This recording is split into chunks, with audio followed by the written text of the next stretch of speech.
Well, hello. What's up? I'm B, and whether you're watching this on YouTube or you are listening to the podcast, I hope you are having an amazing day. So, our world, things are happening, things are developing. It's been an intense few weeks apparently, and I am trying to get caught up, and so that's what we are doing in today's video. Last week's video was reacting to Paul and Morgan's 24 Hours With episode that they did with Bethany and Dave Beal from Girl Defined. Originally, it was supposed to be both Bethany and Kristen, and it was going to be like 24 Hours With Girl Defined, but apparently Kristen is super busy. This is according to Morgan. She said that it was just really, really hard to pin down any time with Kristen, and so that's why they ended up focusing that episode on Bethany. Now, in that episode, we as the audience received a lot of hints that maybe some intense changes were happening behind the scenes of the Beals' social media presence. And those hints kind of alluded to Dave's faith evolving in a way that doesn't necessarily align with how Bethany's exists or how Bethany's family would really want to see it change and grow. And a lot of people were super excited to see that. They're like, yes, Dave, he's deconstructing. It's finally happening. Let's all celebrate. And while I understand the impulse to be like, I see this thing that I perceive to be a good thing happening and I'm excited about it, so I'm going to talk about it, I also brought up that I thought it was important to kind of be a little bit cautious here in watching this happen, because deconstruction is it's a process that looks different for everyone, but it can get fairly intense. It can take a lot of time. It can ebb and flow. It can be something where somebody decides to deconstruct from religion and then they put themselves completely on the outside of it and something negative happens to them and then they bounce right back into that fundamental part that they were in before and they cling to it really tight, and then maybe they deconstruct a little bit, maybe they go back. It's not the path to deconstruction isn't like taking an escalator to the top. It's not just like, oh, I start here, I get on the escalator, I arrive at my destination, I'm done. It looks different for everybody, and so depending on how far along Dave is into this process, and I would assume he's probably like a year or two just based on things. Well, I don't know because he said that he wasn't feeling at the same way that Bethany was about a lot of things even when they got married. So I don't know, but the process of publicly talking about your deconstruction, I don't know how comfortable he is and how truthfully he's really allowed himself to consider what that means for himself, his life, and his family, if that makes sense. So basically, my concern is this is a complicated process. We've gotten some mixed messaging over the years, and Dave is still married to Bethany. Essentially, working through this as Dave and Bethany is going to be a minefield. One, because Bethany is one of the two public faces of Girl Defined, which is very much anti-progressive Christianity. They are very much in support of fundamental Christianity. That's their thing. That's their entire shtick on social media. That's the reason that their organization exists. And so Dave being married to the face of Girl Defined is gonna put him at a spot where if Bethany stays exactly where she is in terms of her ideology, Dave's either gonna have to stop himself and hold back from exploring what he fully wants to explore, or he's gonna have to come to a place of cognitive dissonance. He is going to have to say, I believe what I believe, and I'm growing, and I'm evolving, and I'm changing, and I disagree with certain things that either I used to believe in or things that I used to claim to believe in that my wife believes in, and I denounce those things, but it's still okay for us to be in a relationship because we love each other and we made a commitment. And that's where things are going to get tricky. I would personally love to see Bethany follow Dave's lead and just question things. I'm not saying that she has to do anything. I mean, obviously, I I talked about this in the last video. I would selfishly really like for her to reevaluate some of her beliefs and change the way that she sees certain things. But like, I can't tell her what to believe.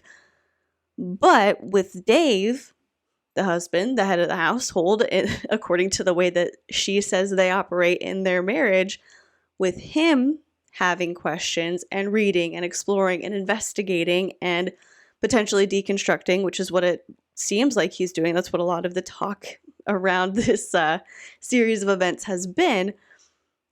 I would like to see Bethany be open to reconsidering maybe some of her firmly held beliefs or opinions. Because again, if she stays exactly where she is, we're going to get to a spot where it's going to be a little bit rough for Dave to continue to truly find what he believes to be the truth and to live in that in integrity and with honesty and in a way that is fulfilling for his life and his intimate relationship with his wife. As always, I wish them the best, and I do hope that their marriage is a safe, happy, healthy, and stable thing for the two of them.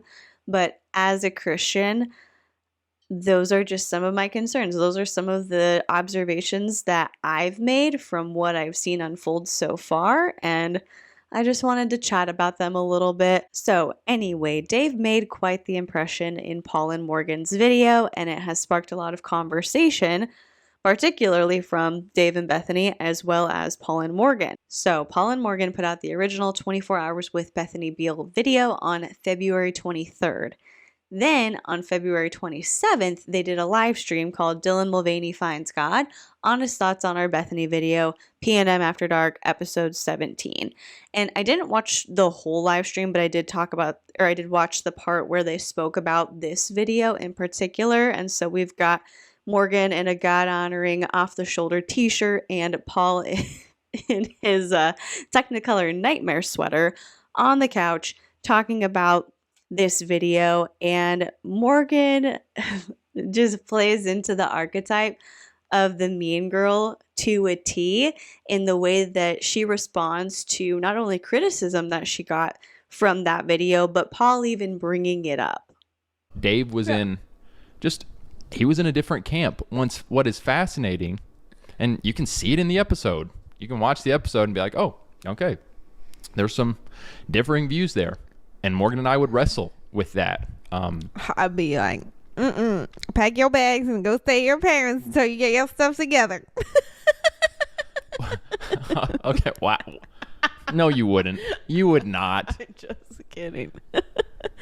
But we would be going to counseling, that's for sure. Okay. You know what's funny, Morgan, is you saying that right there. One of the things that I saw as I was looking over the responses, the comments, you, Morgan, were getting called. And the fascinating thing about this video, Girl Defined has such a interesting fan base. They have people that love their content, and then they have literally a whole group of the internet that hate watches their content. Correct. And so we're getting kind of all mixed in the comment section to that video. But some people are saying with vigor, Morgan is judgmental in the way that you responded to their marriage. Particularly the part, I can tell the exact part. Oh, I know. In the car when I say it's your marriage, you guys got to figure it out. Then they go on to talk about the Fundy Fridays video and how Paul had left the comment asking, if anyone could give an example of a Bible-believing Christian that the quote-unquote haters would like. And he says that he has not received a satisfactory answer yet. He said, I got a lot of comments, I got a lot of responses, but none of them have been satisfactory. And that may change, but so far, none of them have been. Paul did, however, imply that an answer that he would have accepted was Allie Beth Stuckey, because she speaks with such warmth and such kindness. And I gotta say, just because you say something in a calm and nice tone doesn't mean the thing that you're saying isn't vile. And so that's how I would classify Allie Beth Stuckey. Yeah, she sounds nice. Her tone is nice. It's like she sounds super relaxed and like easy to listen to. But if you actually listen to what she's saying, it's not always super nice. It's not always super kind and loving. So he's like, nobody mentioned Allie Beth Stuckey. And yeah, that was apparently a surprise to him. But you know who they did mention a few times? God is Gray. And this girl who's made a few response videos to us who says she's a Christian. Hello. That is absolutely my point. I don't think you could get anyone, very few people, more sweet and gentle and loving in their delivery than Allie Beth Stuckey. Yeah. But out of the 160 replies to my comment, including Jen responded a couple times, no one said Allie Beth Stuckey. I got God is Gray a couple times. I got this girl who's made a few response videos to us who says she's a Christian. Those are the type of people that are in the responses, and I kind of responded back and forth to that. So my point stands. And those people are people who not only like say that they are fine with, they support the LGBTQ community. They're outspoken about like supporting the LGBTQ community. They're outspoken about sex positivity. Yeah, approving of your sinful lifestyle. So of course they seem amazing. So because they've not pushed back on you one time. I didn't get a good enough reply yet. I'm not saying there weren't good questions. There were good questions that people wrote into me, and I still haven't gotten to a lot of them. Some of them might even cause me to like think about it for a while and say I don't have a great answer. Like, I'm willing to admit that there are some questions that are zingers. Yeah. But nevertheless, I haven't seen a good response to that statement I made, and I think there's truth to it. I don't mean to be egotistical, but I'm pretty sure the reason Paul won't say my name is because he doesn't want people in his audience to come like look me up and find my channel. It's just bizarre because I'm like, I know that you know my name and you recognize my name because in your response to some people saying my name, you said like you've watched some of my videos, but you're not super familiar with my content, right? So like my name isn't a complete unknown to you. So your name God is Gray, but not me. And I'm pretty sure the only reason he was okay naming God is Gray is because she doesn't make YouTube content anymore. She hasn't posted in like 10 months. And before that, she had recently gotten into a pretty significant controversy.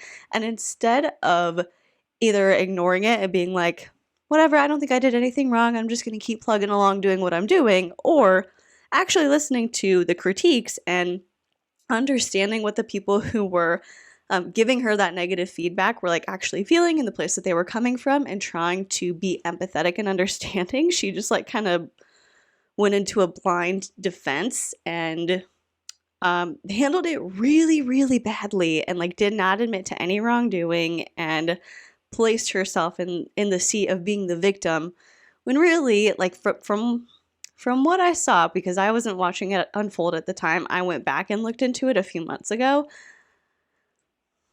She wasn't really like the victim of anything. She just did something that people didn't like and she doubled down on it and then stopped making content.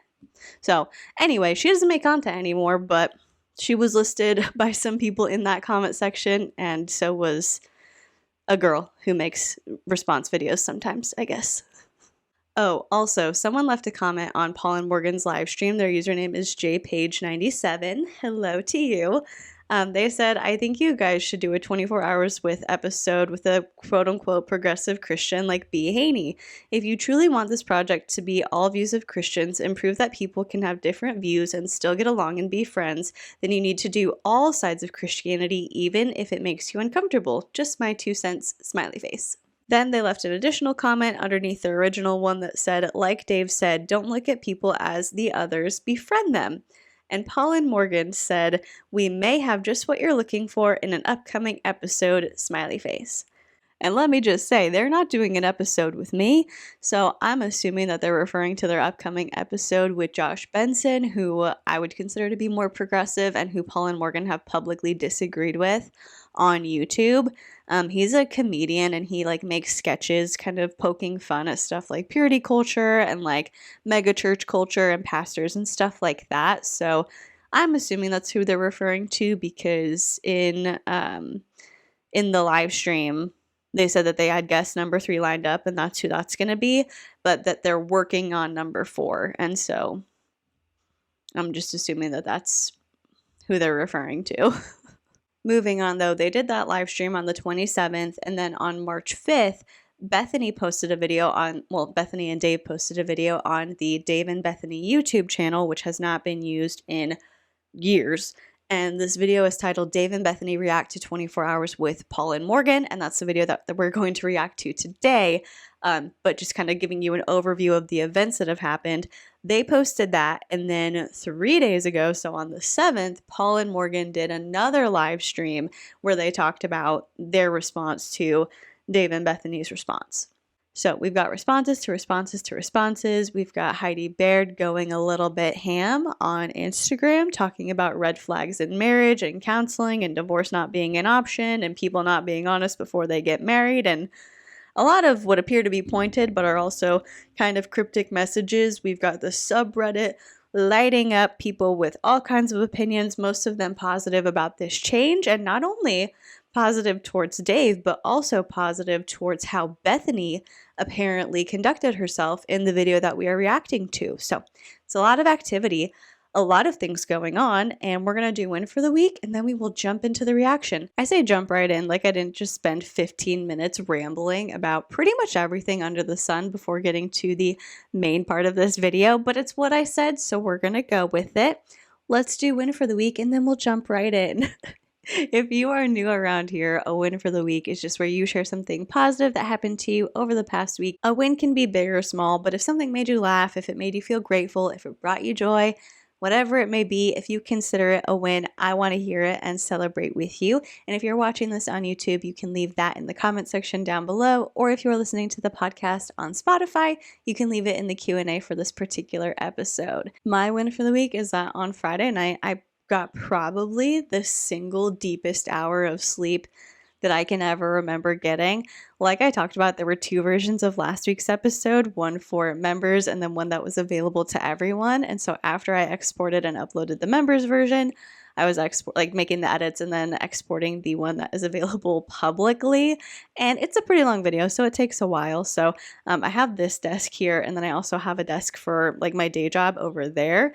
And I have a gaming chair that I sit on, and it has a full back heating pad attached to it because my back gets pretty sore like all the time. But so I was working over there, and while I was waiting for it to export, I turned the heating pad on and I just reclined the chair a little bit, and I fell asleep.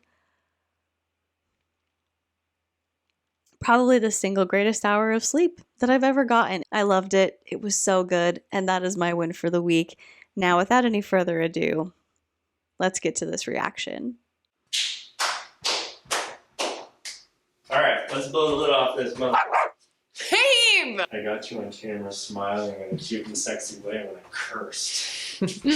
Okay, let's Wow. do this! Come on, it's 3rd time's a charm. We've already restarted a couple times because we hate ourselves. We were the stiffest grandmas you've ever seen in your life. Anyway, I'm not going to act out the grandma, but We're like not stiff people, but we've tried to film this like 3 times, and we're not ourselves at all. We're just like this. We're like, and then Paul and Morgan came, and how was yours? I'm locked 13 layers in my mind castle. Yes. I'm sorry, I have no space in here. Okay, that's Are we because filming? we don't ever film together. Ah, We need to film more. we're so bad at this, but we'll get better. Okay, this was when we went out on our very first date ever. Wow, that is quite the intro. It's a lot to take in, but they both seem comfy. They're joking with each other. We're off to it. Well, apparently not a good start because this is like the 3rd time that they're trying to film it. But for the published product that ended up going out, off to a good start. A little bit lighthearted here. Well, my dream, I told you this, and this might be like really foreign. On our very first date ever, I told you about like how I thought we were like really special and unique because we were really good friends at that point, and how I thought we could have like a YouTube channel or do something like that. And we've dabbled a We little have bit. tried along the way a little bit. But it's still my dream. Like that's my Aw. dream, to do like YouTube or social media with you. So anytime we get to, even if we don't do it that often. So we have to kind of get back. This is so fun. Yeah, we have to get our YouTube legs back. You just have so much to offer the world, and I love how we are together, and I feel like this side of me is so much more of like my real self, like the 24 hours with, and because I'm not teaching like so much of what people see of me on the Girl Defined channel, and it might be just like change it, but it's like so don't do it. It's like a different vibe. It's like teaching. It's like I'm a mentor, I'm a big sister. It's a different vibe, but this is really fun because it's just like whenever we are doing stuff, it's more like sharing our life, and I love it. So what's kind of interesting is that Bethany does things that I critique and that a lot of other people on the internet critique. And one of those things is kind of ignoring Dave's wishes. And one example of that is Dave has said that he's uncomfortable with how frequently and how openly Bethany talks about sex, particularly like her personal sex life. Like it makes him uncomfortable. And yet she has an Instagram page called The Intimate Wife. She sells the sex courses for single women and for married women, and she was like leaning into it full force. Didn't matter that Dave was uncomfortable with it. She still wanted to do it, and so she did it. Another thing that I recently learned is that Dave is apparently not super comfortable with Bethany sharing their kids' faces on social media, and Bethany's always done that, like especially with their daughter. She has blasted her over social media without a care in the world. She has held her doing Instagram lives. She's brought her into YouTube videos that they've done, and she's held her there. Like she has posted their faces with reckless abandon, let's say. And apparently Dave doesn't like that. And now Bethany is not doing it so much. She is like putting hearts over their faces when she posts them on social media. And apparently this is to respect Dave's wishes. But it's like, did they not matter for the past 3 years? Like his wishes and the way that he felt didn't matter, and now suddenly it does. That's kind of odd to me. But anyway, the things that I'm critiquing her for aside, one thing that I will say about Bethany is that I think that she does hold Dave in high regard. And I can't say that I remember her like ever saying something to tear him down, which is weird because it would seem from what we've been shown on the internet that Bethany doesn't always take his concerns or his feelings into account. Yet when she talks about Dave, she talks about him in such a way that like you can tell that she thinks very highly of him. And she doesn't say bad things. Like she doesn't say passive aggressive or mean or undercutting things about Dave. And I think that that's really nice. Like I just think we see it far too frequently, not only in Christian circles, but in social media and in social situations in person in general, where people will like make passive aggressive comments or like kind of poke at their partner in a way that doesn't seem fun. And I don't think Bethany does that. And so that is something I want to compliment her on. But at the same time, while Dave does do a lot of things for Bethany, and it seems that he takes a lot of like initiative and responsibility in their home. He does a lot of things with the kids. He helps out with Bethany's like PDFs. She had done one where it was like, I think it was her course for making courses, or it was a questions PDF. I don't know. It was something that Bethany was putting out on the internet, like a product that she was putting out, and Dave did the design for it. So it's like he does a lot of things. He's very involved. He cares about Bethany, but he does make some pretty passive aggressive remarks to her in a way that don't feel fun. And so I don't like that. But yeah, I mean, I'm not saying that he's going to do that in this video. It's just an interesting dynamic to have observed based on what they put on the internet. That's not to say that's what things look like behind the scenes, but based on what they put on the internet, that's an observation that I've made. Now, they're only 2 minutes in, so I'm going to be quiet and actually listen to what they have to say. All right, with that, let's get into our experience with, what did you say? It's like, let him know. Convince him. You want them to convince yeah. me. Let's get into this. 24 Hours with Paul and Morgan. They were here for the weekend, and Nice. we took a heck ton of footage. They took a heck ton of footage. Oh my gosh. Yeah, A which ton. okay. Shout out to Paul and Morgan. They were awesome, and they did such a good job facilitating and Yeah. our conversations and running around with the camera and being very non-invasive about it. And they were very respectful to all of the random stipulations Yeah. about, don't film our kids and, Don't film our neighborhood. Don't film our privacy. So yeah, we wanted to kind of, keep some of that and keep it more focused on conversations Yeah. and things like that. But it wasn't originally gonna, I wasn't gonna be in it Yeah. nearly I that know. much originally. Do you want to say what it was gonna be? I don't want Oh, this is quick. Crack, crack. to. Okay. It's not my video. It was supposed to be a Girl Defined. It was supposed Yeah. to be like Kristen and Bethany, 24 hours with Girl Defined. Long story short, we couldn't make the schedules work, like even literally over the months, because Kristen is an extremely busy person and she homeschools her 2 boys full time. They're just extremely busy. So We busy. literally could not make the 3 of our schedules work together. And so it ended up being like, hey, we'll come stay with Bethany and we'll film your life. And then maybe we'll be able to see Kristen a little bit, which they were only really able to see her for that little bit when we were doing the podcast stuff. So it just kind of like morphed. It really wasn't supposed to be a video about like Bethany with Girl Defined and then Dave, but it kind of became a video truly about me and then my life with you. So Yeah. that was not part of the plan. Yeah, and I kind of saw it, the wheels turning in Paul's head, as he's Yeah. we're starting to have conversations here, at our house and about some of our differences, and he's like, "Hey, Morgan, I think this might be a good direction," Yeah. And It then was like evolving as they were here. they were great. Paul and Morgan were both a real joy to have here, and they were up for just about anything. They had hardly gotten here in our house, and I was like, "All right, cold plunge. You up for the cold plunge?" And Okay, if anyone wants a good time, they were up for it. come to our house. Yeah. Dave, he'll be like busy working. He'll be like, I've got so much to do, what you were saying. He was literally like, I've got all these So big busy. projects. I'm so busy with work. And like the moment Paul and Morgan come, and it doesn't matter, anyone that we're like having over for anything, it's like the moment they walk in the door, you're like, Mr. Hostess with the mostest. Like, anyone need drinks, candy? Like, let's go cold plunge. Like, You going to that thing? We're going to that. he's You the going to that? best. It was great. It was really cool, driving around and just having these conversations with them, and they were great question askers, and Well, it started with you.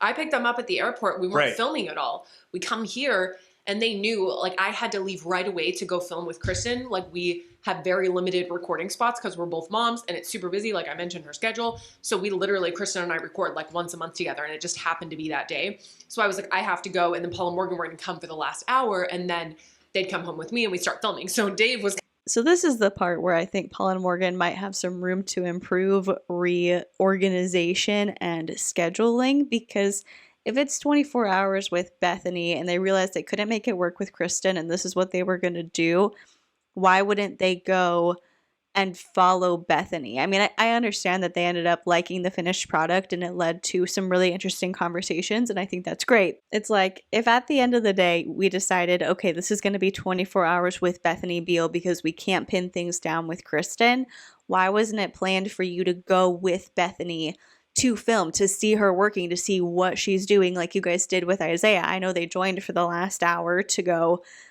do a collaboration with them, but we saw a lot of Paul and Morgan at Isaiah's studio watching behind the scenes stuff and seeing him film with somebody else. And so it was just confusing to me, I guess, that they didn't do that with Bethany, that like this is branded as 24 hours with Bethany Beal, but then they ended up splitting the time between Bethany and Dave, which again ended up working out to be a positive thing because of the conversations that happened and the responses that were spurred based on this video. But it might not have turned out that way. Like, it might not have been a positive thing if you're splitting your time between the person that you're actually doing the 24 hours with and a secondary person, whether it be their spouse or somebody else. kind of like, they weren't planning on hanging out with you because you were so busy. But as soon as they walked in the door, you were like, hey. And so it ended up being like this. It's time for a break. It was this whole afternoon, like hours with you, that was completely like unplanned. So that was kind of cool. I feel like I was already planning to go to the cold plunge, though. I don't think I was that yeah. busy because I was mowing the lawn. I was don't know. You mowing just the lawn. you kept emphasizing to me like I'm really busy with work. or Well, whatever. before they got here, because I didn't want it to be like a big thing where we had anyway. But it turned into a big thing, and in a good way, and it was a lot of fun and challenging, and brought up a lot of things for us in our relationship. And if you watch the video, which if you haven't seen the video, go watch the video. Yeah, watch it before If you're this. interested, Watch it before this. if you're not interested in random people on the internet, then do not watch this video. But if you are, then go watch it, and it should be fairly clear that there's some differences that we have and things that came up, and it was a lot of it was some really good conversations. Actually, I think really benefited our marriage in a lot of ways. In the long run. She's like, Oh. I have faith that someday No, I didn't mean that. there will be, have had been some benefits of meant, said like, weekend. I was thinking the long run since that video till now is the long, and in the okay. long run. This is Yeah. the long run. This is the I long got run. you. Okay. That's great. And I would say the number one benefit is just honesty, just bringing up the sorts of conversations that that we have, but we hadn't had conversations like we did in the video in that topic. We had very honest conversations in other areas of our lives, but in that specific topic of specifically like the outward facing Bethany and the world and Girl Defined and the critics and all this stuff, we hadn't really gone there for a while like that deeply. Okay. Because we know we disagree. Because we know there are some disagreements, and so it's like why rehash it? We haven't ever gotten to the point where we see eye to eye. So it's like we know it's just kind of like we agree to disagree, and that encompasses a lot, not just like how we view in that conversation. It was like the haters, but it's like beliefs, what I do with Girl Defined, the stuff I write about, talk about. We've known we don't see eye to eye convictions wise on some of that stuff. So it can just be stressful to like rehash it when like, why are you going to rehash it? We know we don't agree. So like, let's just keep moving forward. Yeah. Well, we will rehash it if apparently a small film crew comes to town to watch us. Then we'll rehash it a little bit, which we did. And it was really, it was good. It brought up a lot of really interesting, good things to, rehash. So first off, I just want to say, like, anyone who's giving Paul Morgan any grief from that let's talk about the grief that Paul and Morgan Paul, they came and stayed with us. Okay, before they get into this part, I was just thinking about how they said, like, we know we disagree on certain convictions, and so we decide not to rehash it. Why bring it up again? And I think on a certain level that can be a mature choice. Like, if you know that you agree with or you disagree with your partner on something, sometimes you just have different viewpoints, and that's okay. Like, you're not going to be the exact same person thinking the exact same thing all the time. It's important and healthy to be able to disagree and to do that in a healthy way. But I do also wonder, like, which convictions that they're referring to, because sometimes it's not agreeing to disagree and being healthy, mature adults by not talking about those things. But like, other than to realize that you have the disagreement, kind of go back and forth a little bit, and then be like, all right, well, here's how I feel, here's how you feel. It's okay if we don't agree, let's move on. But sometimes the choice to avoid a topic and to actively choose not to bring it up because you know you're going to disagree is really more just pushing something important under the rug because you don't want to deal with it and the implications of you having that disagreement depending on what the topic of the disagreement is. You know what I mean? So that's why I would be interested to know what some of those convictions were that she said they basically agreed to disagree on. Like, we got a firsthand look at these people, and we've known that, like, we've been together with them in person one other time, and we've just connected through, like, now, like, as friends, long distance, because they're just awesome people. But they're so amazing, and they were so kind and genuine and, like, so full of integrity and, like, to their word on everything they said.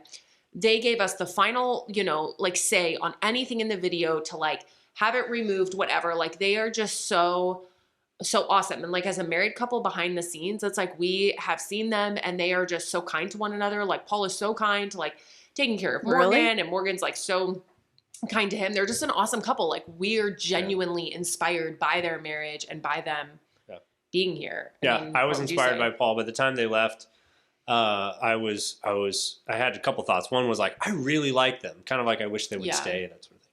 Because I thought they were great. We would totally hang out with them if they lived here and all that. And I thought I was particularly inspired by Paul and the way that he treated Morgan with respect and with care and looked out for her, and it just, I liked their dynamic, and I liked the way they related to each other in a lot of ways. I felt inspired to be a better husband to Bethany. So Wow. That's kind of a shocking thing to hear Dave say, that Paul inspired him to be a better husband because of the way that he treated Morgan.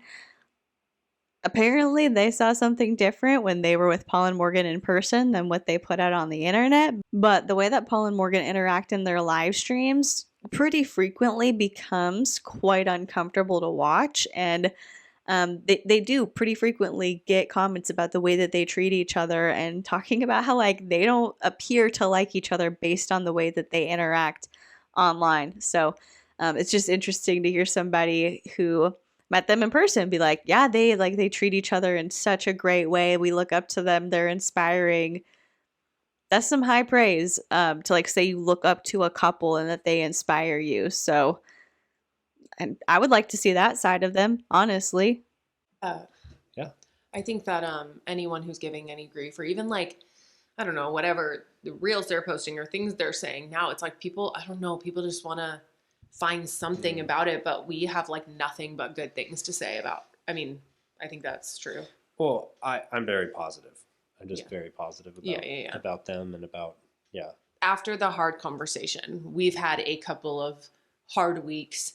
Yeah. In the sense that like we've just pressed into a lot of this stuff rather than just like moving on. We've just like really been like, hey, it's been more of like let's just like be super honest and like seek outside counsel.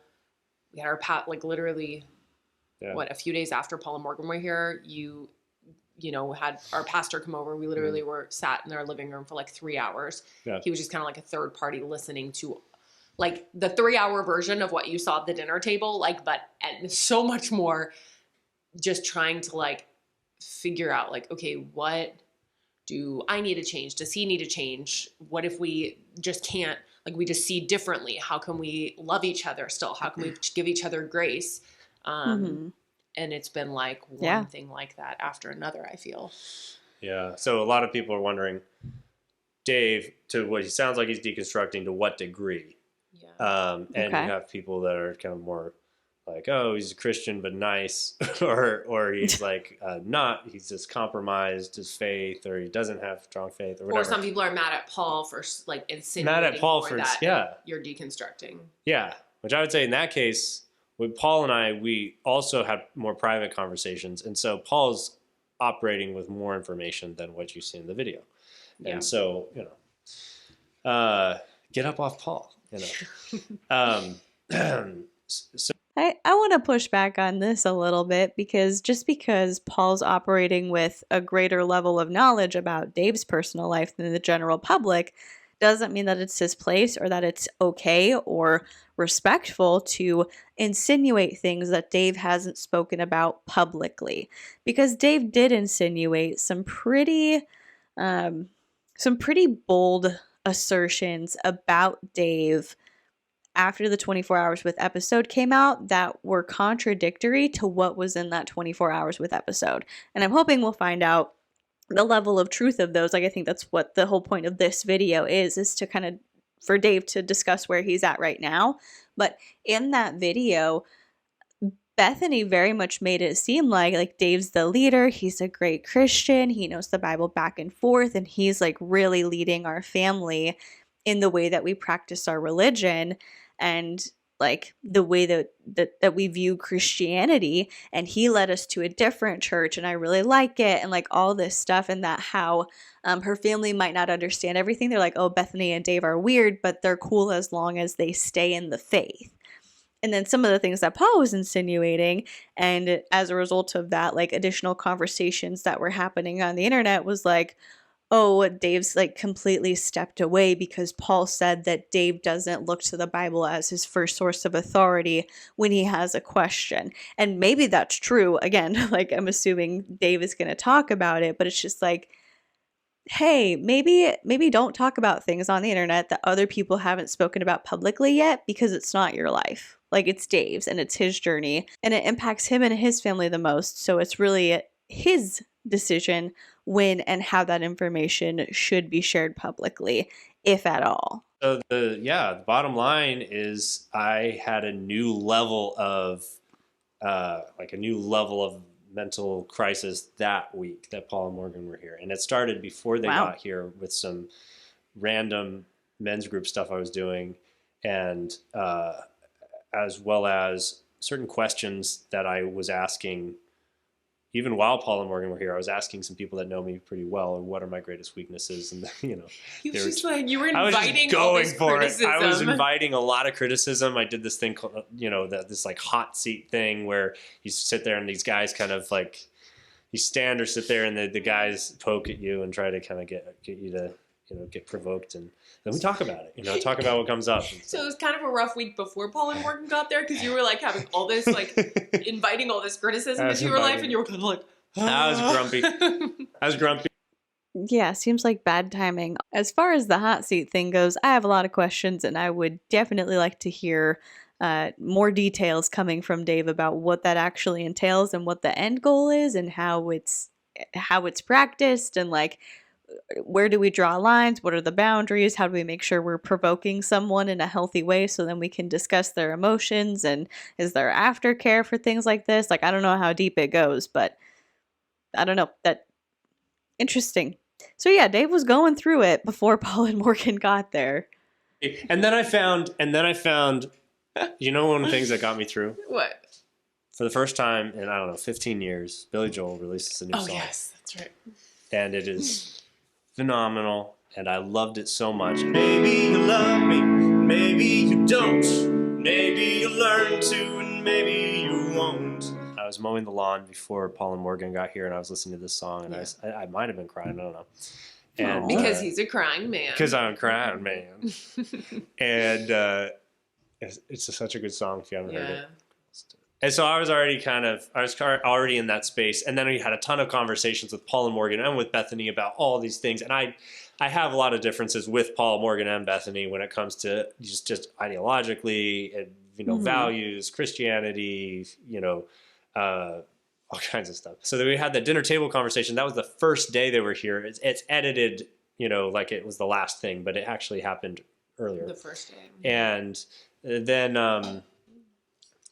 then the next day, there was more stuff, more conversations, and pickleball, which, by the way, they absolutely crushed us on. They destroyed our guys. Ate our lunch on. Yeah, that was some poorly edited content, and I mean that in the sense that it did not give you a realistic picture of what actually happened. They kicked our butts. Extremely gracious. 100%, and they were very kind and all that. Yeah, but they were very good. They're much better than we are.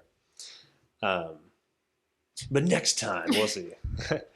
So then I had more emotional, issues and crashes and stuff, and it had to do with our marriage, and it had to do with like love, and it had to do with faith and God and Jesus and surrender versus, like pull it together and just like, and basically what happened from all that is there's a lot of different points that I won't get into because it takes so long. But what basically happened is I got to this point of like, I've been circling deconstruction, just to use the term loosely. I'm okay with the term. I'm not against it. You're not against it. I'm not against it at all. I think there's this misconception that I'm against it, but it's more just like when you typically hear the term deconstructing, like I typically think of someone like completely deconstructing from their faith. And yes, I am deconstructing certain parts of my faith, but I personally am still very much like a believer in Jesus and very much think what the, like trying to understand the word and living it out practically is important. Yeah, I mean that's how a lot of people engage in deconstruction. Like we've talked about, it's personal and it looks different for everybody. And so, wow, that is cool to hear Bethany talking about that. I know we've seen some evidence of it in that, like her and Kristen coming on being like, we changed our minds about X or Y. So like we do see evidence of her reevaluating her beliefs I would love to see her dive a little bit deeper into it. And again, I don't want to like hammer it on points that I've spoken about in depth before, but like really dive in and look at the way that your previous beliefs that are now evolving and changing have impacted others based on the way that you publicly did ministry. I would genuinely really love to see that. And I think that that would be something that would be so helpful for a lot of people who follow the Girl Defined channel. It might not get a ton of like positive responses right away, but overall, I do think that it would be something that was helpful and beneficial in the long run. I think that maybe my response to this could be frustrating to people because I'm seeing Dave talk about deconstruction and changing beliefs, and instead of being super excited and celebrating, it might just seem like I'm being a naysayer and being like negative about the whole thing, and I'm coloring it in a way that isn't positive. And I don't mean to do that. I don't mean to be like that person where you ask for something and then you get it, but like you're like, well, I didn't want it like that, or I said this is what I wanted, but I'm still going to complain about it. I talk about wanting Christian influencers to kind of move to more progressive sides of things. And so I don't mean to see that happen and then like try and cast doubt on it. It's just I'm glad that he's doing this. I'm glad that they're having this conversation. I love that they are being open and being vulnerable and putting this on the internet.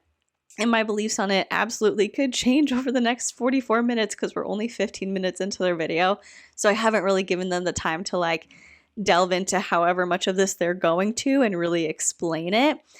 But again, just like as a Christian and as somebody who grew up in the church and whose parents were both pastors, I think I just see it a little bit differently than a lot of people, and I see this process differently than somebody else might because I have deconstructed and kept my faith. Like I deconstructed and I rebuilt, and everyone has unique experiences, and those unique experiences are going to influence how you view certain situations. So throughout this whole thing, if I bring up points where I'm like, I have a concern about this, just know, like, I'm not trying to be negative.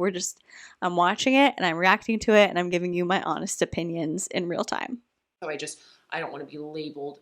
I don't really care for the label, I guess, but I'm okay with it anyway. Yeah. And I'm okay with the term for sure. And I'll often use it. I know it's popular and it's kind of, rings a bell. So it's kind of easy, but, there are kind of two different types of deconstruction that I think of when it comes to the popular stuff that is kind of happening, this trend, the trend that's happening.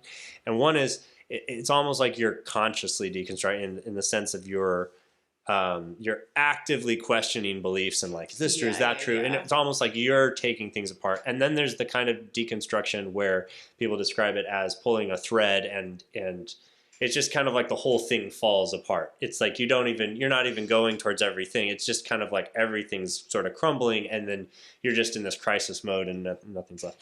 And I would say for me, it feels a little bit more towards the first one, but I'm sure there's probably a mix. The things that changed for me through the course of that weekend with Paul and Morgan, and actually we were at Zach and Kristen's one night and there was some conversation there, and through the course of all this, and then these moments of like surrendering, trying to just find my identity in Christ and get strength through that, and to be more emotionally stable and all of this stuff.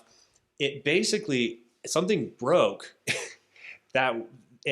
over that week, and I didn't feel tied down anymore to like basically anything that would keep me from fully questioning my beliefs and my faith when it comes to this stuff. And I even found myself wanting Christianity to not be true just because of my own personal experiences with trying to have it be real in my own life, and just the disappointment that I found where it hasn't my perspective, it hasn't really seemed to help me. It hasn't really seemed to make me any more of a better husband or a better man. It seems like when I do other things that are more taking charge of my own development, it seems like I improve more. And then it seems like when I try to find my identity in Christ, it just doesn't seem to work. And so I got to this point where it's like, I hope this isn't true, because I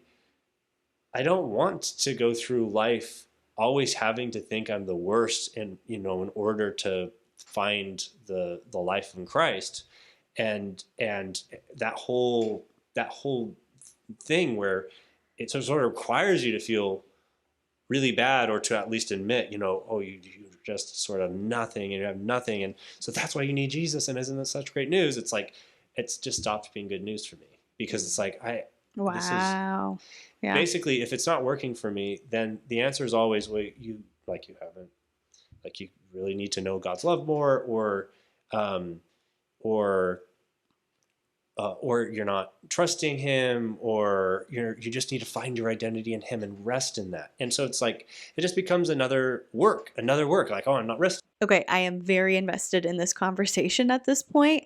There are two things that Dave said that I really that like stuck out to me, and I just want to make sure to point out. One of them was that he said over like that weekend, kind of with having conversations with Bethany and Paul and Morgan and Zach and Kristen, he broke free from anything that would prevent him from questioning like his faith or what he had been taught. And I think that that is a really important and powerful concept to consider, because the whole point of Christianity, like the whole thing about like being a follower of Jesus, is that it's based on free will, is that it's based on making that choice. It's not something that you have to do. It says like God will knock at the door of your heart, but He won't force Himself in. That's like paraphrasing a concept from the Bible.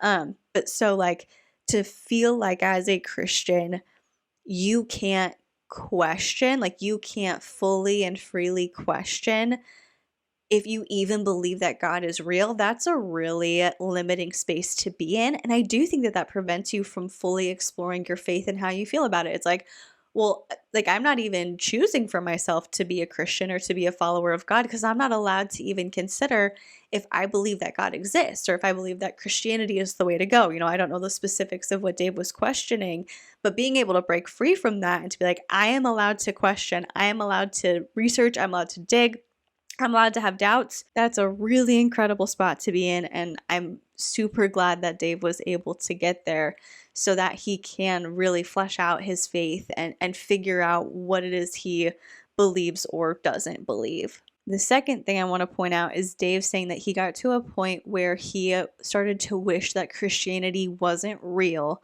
because he felt like it didn't make him a better person. It didn't do anything beneficial for him, and he got tired of feeling like he was the worst all the time. And that is like, I think that's something that so many people can relate to, is like, this is supposed to be something that is like good for me and that's healthy for me and that I'm growing and I'm learning and I'm being a better person because of it. But I feel like I'm just negatively being impacted by my religion or by my church or by Christianity as a whole. And so it's kind of like if you're engaging in something that's supposed to make your life better, that doesn't promise that you won't have hardships or like you'll never have an issue again, but like overall is supposed to be a net positive for you, and you feel like it is only impacting you in negative ways, why would you engage in that? Why would you want to be a part of that religion? And this is where I think Bethany and Kristen and Girl Defined play a role in putting that onto other people too. The whole like feeling like I'm the worst and I'm bad and I'm wrong just as a person, like as who I am. I think that Bethany and Kristen perpetuate that idea. And something like immediately that comes to mind is the interview that they did with Allie Beth Stuckey when she wrote a book that said, the title was You're Not Enough and That's Okay. And here's the thing, I don't have an issue talking about how we are imperfect people who need help. Like nobody's perfect, nobody has it all together, nobody makes the right choices every single day of their life all the time. Like we are truly imperfect people, most of us who are just trying to do our best and be good people, despite the fact that we might make bad choices sometimes. There's a difference in being able to look at yourself and the shortcomings that you have and being like, you know what, I try my best to be a good person, and I know that I'm not like 100% on the mark all the time, but like I believe that I have good intentions and I like my ethics and I like my morals and I like myself, and thank God that I have Jesus and his teachings to look to, and we have God and his mercy, and like what a beautiful thing to have. There's a difference between that and I'm imperfect. I'm never enough. I'm not worthy. I have no value. I am basically worthless, but thank God for the grace of God, because despite all of my shortcomings and how much of a piece of crap I am, he still loves me. Like there's a difference between those two sentiments, and if you're on the latter sentiment, if that's the spot that you're living in, Christianity isn't going to help you. It's not going to make you like motivated or happy or excited to learn and grow in your faith. It's like, man, I just must suck, and this sucks to be in this headspace. So I just thought that that was a really important thing that Dave brought up, and I think a lot of people can probably relate to that. Enough. I'm not. Why isn't this working? It's So there was some frustration there. In addition to all the truth claims and all the things that have been circling for the last 8 years for me, even before we were married, all that stuff has been there. I've been very aware of a lot of arguments and podcasts and people and debates and all kinds of stuff. It's not like I've just been in this community where I don't hear influences. It's like I've known a lot about this stuff. For sure. This wasn't the last and over time I've read more books and I've learned more and I've seen more, and so, but I've felt constrained by myself, my own inability or lack of desire to challenge certain institutions that I'm a part of, or challenge certain communities, because that would throw things into chaos. That would, it'd be hard to go to church. It would be hard to be married to Bethany. It would be hard to do a lot of these things. I'm established in Christian community, so it just makes it, because of my own choice to be in Christian community, makes it challenging if I'm gonna basically say, hey, I don't think I'm a Christian anymore. But over the course of the weekend with Paul and Morgan and with other people, I basically got to a point where it wasn't enough of a reason for me to not take that next step. And for me, it's like just kind of acknowledging all of my questions and doubts just all at once and just being like, actually, I'm not sure this is true. I kind of hope it's not. I say that, but it's like, that's a lot for Bethany to go through. Yeah. Well, I mean, I feel like there's a lot packed in there. It's definitely not just been since like the Paul and Morgan thing. I feel like you've had a new level of boldness or a new level of freedom to share those things since that weekend. But like you've been studying this stuff and thinking about this for like years. And in fact, 1 year ago, almost 1 year ago, because it was the time of Lent, but last year, I had something like this happen where I had all of these, I was like talking to a pastor and I was like, I'm not sure I should be taking communion and whatever. And, and we had the question of whether to become members and all this stuff. And basically at that time, I was still kind of in this, okay, I can kind of like make the leap of faith. And so I just sort of took this leap of like, all right, I can believe, I don't know it, and I can't, this is not so rational, but I'll just like, okay, that's what faith is. Faith is just kind of, dedicating yourself and trusting and, okay, so I can, say what I believe even though I don't like feel it, because what is belief anyway, and I kind of used just relativism on myself and be like, well, we don't know anyway, so you just might as well dedicate yourself or whatever. And so, okay, all right, I'm a Christian and I can hold this and I can, whatever. And so that happened a year ago, and I stayed in the Christian community, but as kind of like giving assent to this stuff and taking communion and being a part of this. And so that's what's different now. I basically got to a point where I was like, I don't need to hold up any of that. I don't need my friends to think that I'm one of them in this sense. I don't need people on the internet to think. I mean, that's not really as much of a concern, I would say, in some ways. But it's really more like my marriage, my church community. Basically the life that I have. A lot of my work has been in the Christian space. So it's just so much of that. It feels like I finally got the balls to basically be honest about things that I've thought for a long time.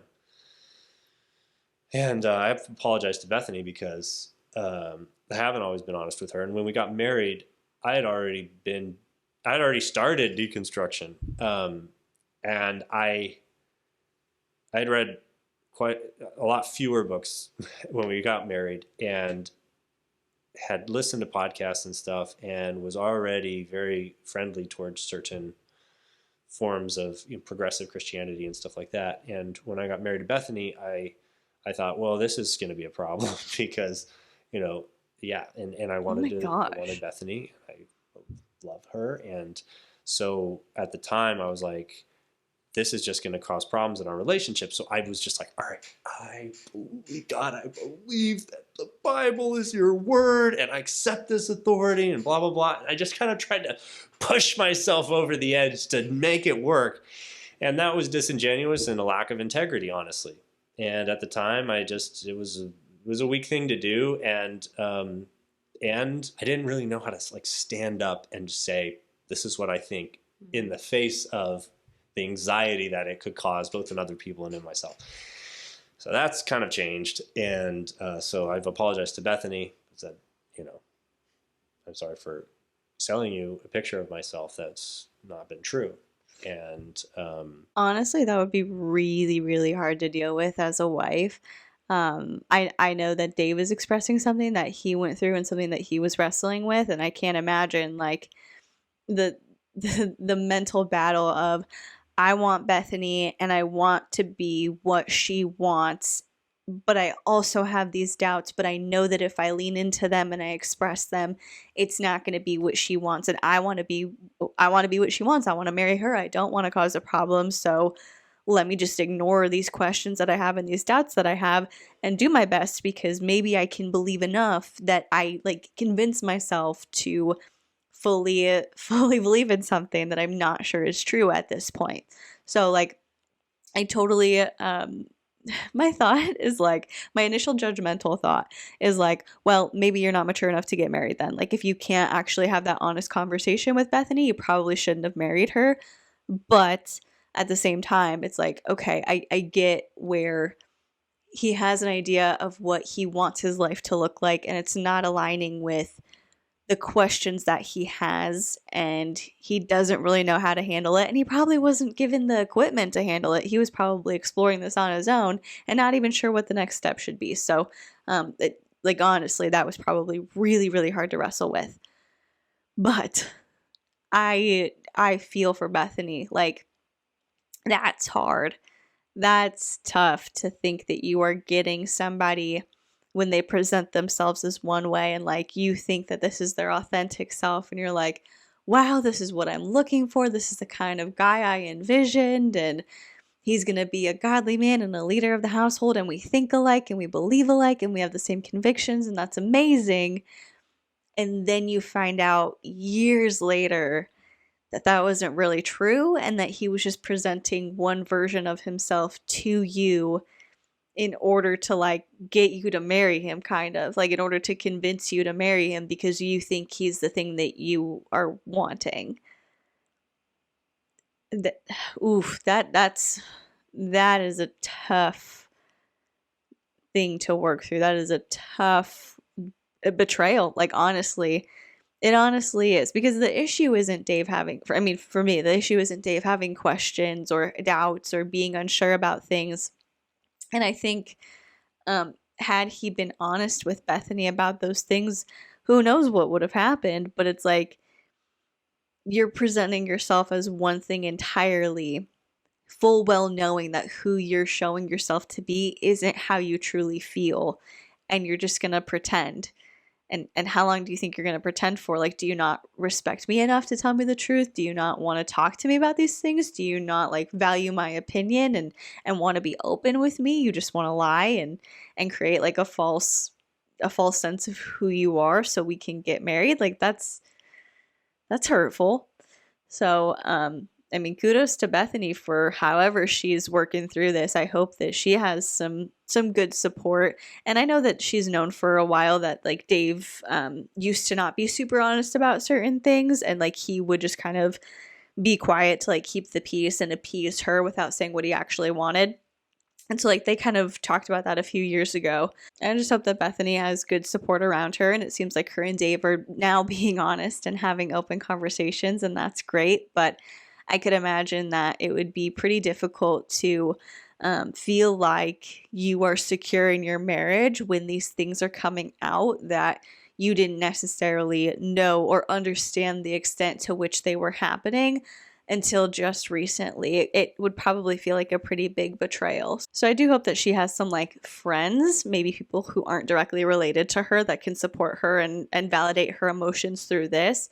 And I hope that they're both like seeking counseling to work through these things together as well. And it does sound like that they are doing that. I think that they had mentioned not only talking to their pastor, but also talking to counselors at the beginning of the video. So I hope that they're following through with that. And, making it seem like I believe a certain thing or am a certain way in order to make you feel better, when I'm really not. So how's that been for you? Yeah, I mean, thank you for sharing that. That is a lot to share. Does it feel okay to share? You feel okay? Yeah, I feel like I just kind of rammed through it.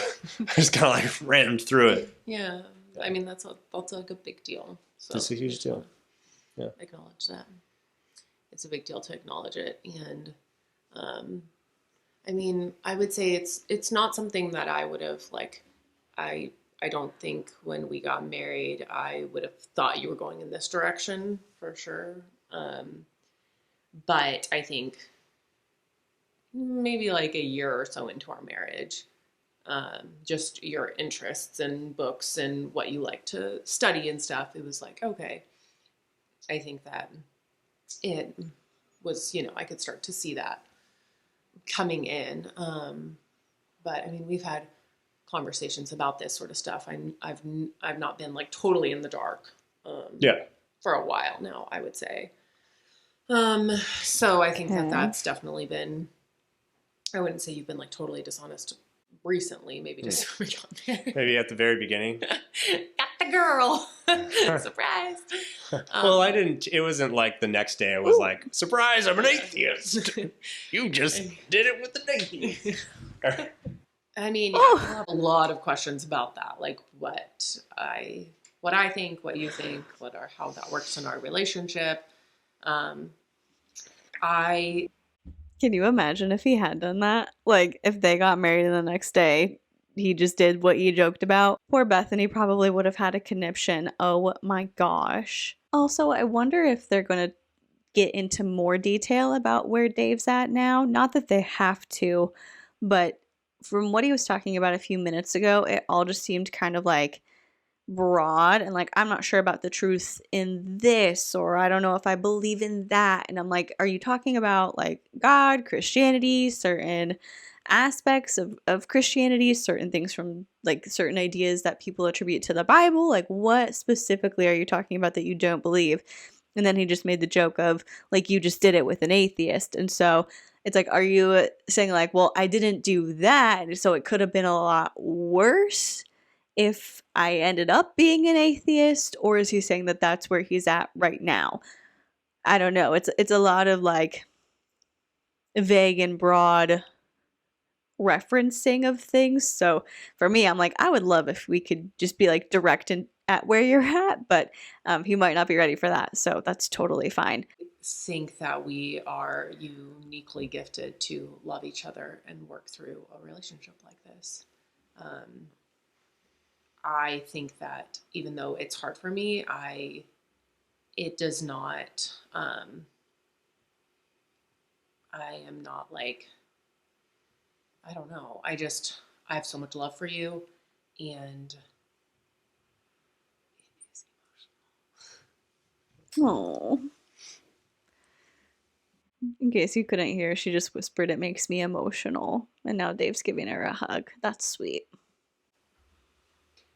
A lot of people have wondered and have asked, like in the questions and stuff, how that is. And I am emotional, so we're just going to roll with it. Or else I'll never finish.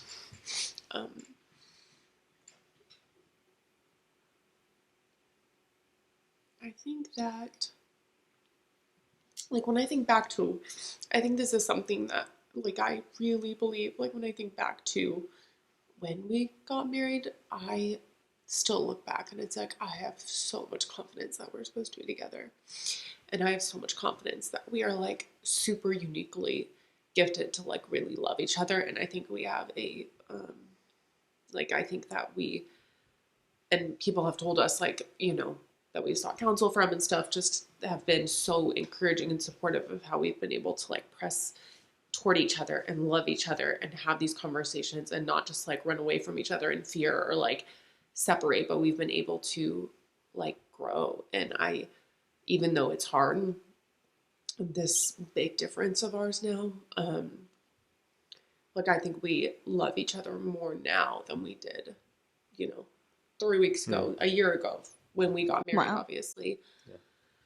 And like my heart is filled with so much love for you, you know, and I want to be the woman with you. Like I don't want to be anywhere else, you know, like I don't want a different man. Like I want to be with you in this journey, even though it is hard. I want to be with you. But it is hard. It's hard to think like, I mean, we are going to church together right now. And well, you know, you are leading our family in like a morning devotional. And, you know, you're just more careful with the words. Like you say, like, this is what the Bible says. This is what the Bible teaches. Yeah, I can tell Davey, because I'm thrilled if Davey, you know, Davey's, you know, learning about the Bible and all that. It's like, it's great, you know. Yeah, but I'll say things like, you know, the Bible teaches that God loves us or something like that, rather than like, oh, God loves us. I mean, it's really sweet. I think that that's the thing when you hear about like, oh, where like one couple deconstructs and the other doesn't. At least even having talked to friends and stuff, there can be a lot of like, I don't know, like even just that sort of stuff, like talking about the Bible or talking about Jesus or church can become like super high tension. But I've appreciated just like your maturity in that way of not being like, well, I'm not doing that, or don't, you know, don't teach the kids about that. You've been just like very, at least now, like seeing the value in the community of that. And just the value of at least our kids being there for now. And I think that, yeah, like Davey has such a genuine interest in like God and in the Bible. And I just really appreciate how you are willing to, you know, like, I don't know, feed that interest or whatever. I don't know how you. Okay, so without speculating on the fine details of where Dave's at and whether or not he would consider himself a believer despite having questions, or he's like totally on the opposite end and he's like, no, like I no longer believe that God exists. Like, I'm not saying he's anywhere on the spectrum because I don't know where he's at. But it sounds like he's not comfortable making the statement, God loves us. And so instead, when he talks to his children and he does like the daily devotional, it says the Bible says God loves us. So I'm wondering if he's like, how long can that last? If he doesn't believe in God, or he doesn't believe in Christianity, or he doesn't believe in the Bible, like whatever his faith ends up being, if he's not comfortable saying like God loves us, but he's doing the devotional out of keeping a kind of a sense of normalcy for their kids, and because it's for Bethany and it's like for him being the religious leader of the household, even if he's having his doubts, how long can you do that? How long can you do that and still feel like you're being allowed to be who you are or express the beliefs that you have, right? Like, isn't he just kind of setting himself up again to be in a position that he was when he first got married to Bethany, where it's like, I don't believe in this thing, but I'm going to cosplay like I do so we can be together. Now it's, I don't believe in this thing, but I'm going to cosplay like I do because we have a family. I don't know. And I don't think that like you should necessarily be talking to their kids about like, well, daddy doesn't believe in God anymore, but because of the nature of our relationship and the complexities of marriage, I'm going to go ahead and keep doing these devotionals. So just know I'm doing this for mommy and for you, but I disagree with it. It's like, that's going to be a concept that your kid's not going to necessarily have the mental bandwidth to understand. So I'm not saying that he should like get into depth with his kids about it, but it's just weird to do something for your family and for your kids if you're stating, like, if you are at the point where you're like, I don't think this is real. I don't think this is real. I don't think God exists, but I'm going to keep doing these devotionals. And maybe that's not where he's at. Maybe that's like totally different from how he's feeling, but the way that he's presenting it, because he's being vague about where he's specifically at, this is my assumption, this is what I'm inferring based on the things that he's said, is that he's at a point where he's not believing in God, or he's not like wanting to participate in Christianity at all. But again, could be wrong. I want to say it. He might bring it up, when, or he does. He brings it up every so often. It's fun, It's great to hear him learning stuff, and yeah. Yeah. So I think that it's more like, when I think about it, I guess it's more those fears of like, what exactly does the future look like for us and for this? Because For at sure. this point, like, we both see ourselves like not. You see yourself more deconstructing, and I see myself not. Like, in the sense of like, I see myself like, I just, I don't know. I like being a Christian. I like that trust in the Lord and stuff. I guess maybe it'll be a competition of who can love the other person the best, and thereby making the best apologetic, the best argument for their view. It's really sweet though, because I do have friends who like are in my position of like their husband starting to deconstruct or whatever, and just like, I just feel like you've been and continue to strive to just like love me so well and be so kind and sensitive and patient, and I am hoping to do the same toward you. Getting up in the morning and being like, oh, I might not be a Christian. I find a heightened level of like, well, then everything that happens is it's like my responsibility. Like, if I don't like something, it's like, it's on me. It's not, I can't blame God for anything, it's just, and I can't spiritualize things like, oh, maybe God wants this hard thing to be happening to me in order to teach me something and stuff. It's like, if you don't believe in that, then it's just like, oh, I feel crappy because I feel crappy, and whatever. I don't know. Maybe there's a reason. Maybe there's not. Maybe I need to eat something. Maybe whatever.